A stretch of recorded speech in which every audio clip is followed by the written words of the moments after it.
राजधानी रायपुर से हमारे साथ हमारे सहयोगी प्रियांशु कश्यप जुड़ चुके हैं। जी प्रियांशु जी, आपसे पूछना चाहेंगे, एनएचएम कर्मचारियों की हड़ताल जो है जारी है। 14,000 कर्मचारियों पर सरकारी कार्रवाई के तहत जो है उन पर उन्हें उन्हें इस्तीफा उन्होंने दिया है। क्या कुछ इस पर जानकारी निकलकर सामने आ रही है, और उसके साथ ही ऐसी कौन सी खबरें हैं जो आज दिन भर रायपुर में सुर्खियों में रहने वाली है?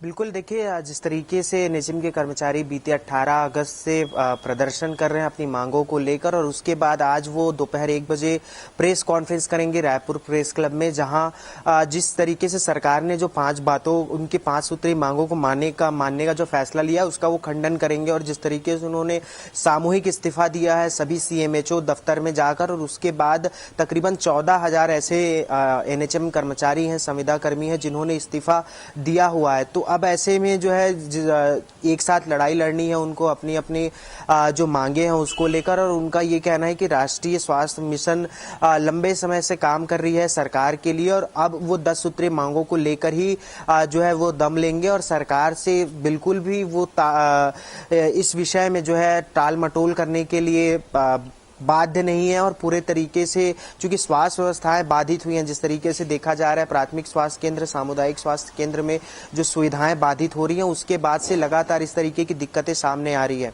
जी प्रियांशु, आपसे पूछना चाहेंगे, कांग्रेस के युवा नेता जो है युवा अध्यक्ष प्रेस कॉन्फ्रेंस के माध्यम से बीजेपी पर बड़ा आरोप लगा रहे हैं। उन्होंने आरोप लगाया है कि कांग्रेस कार्यकर्ताओं को फंसा रहे हैं बीजेपी। क्या कुछ इस पर आप कहना चाहेंगे?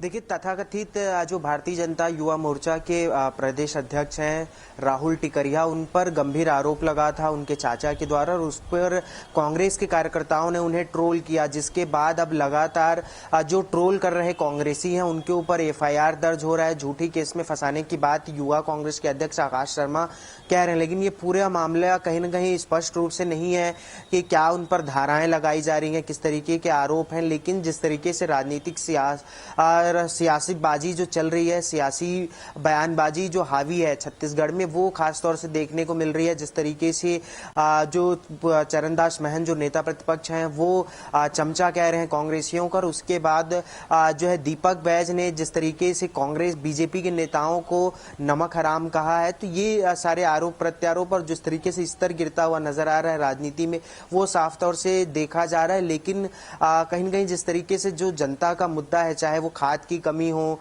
तमाम तरीके की अव्यवस्थाएं हो, जल भराव की स्थिति है सरगुजा में, जगदलपुर समेत, वो मुद्दा दबता हुआ नजर आ रहा है। क्योंकि हाल ही में जो है बलरामपुर में भी 3 युवकों की मौत हुई है, कोरबा में 3 पुलिस परिवारों के बच्चों की मौत हुई है पानी में डूबने से। तो इस तरीके की जो प्राकृतिक आपदा है उससे निपटने के लिए सरकार को निश्चित रूप से जो है मूलभूत जरूरतों के साथ चीजों को व्यवस्थित करने की बेहद जरूरत नजर आ रही है। जी प्रियांशु, तमाम जानकारियों के लिए आपका धन्यवाद। तो ये थे रायपुर से हमारे साथ हमारे सहयोगी प्रियांशु कश्यप, जिन्होंने उन खबरों का जिक्र किया जो आज दिन भर रायपुर में सुर्खियों में रहने वाली है।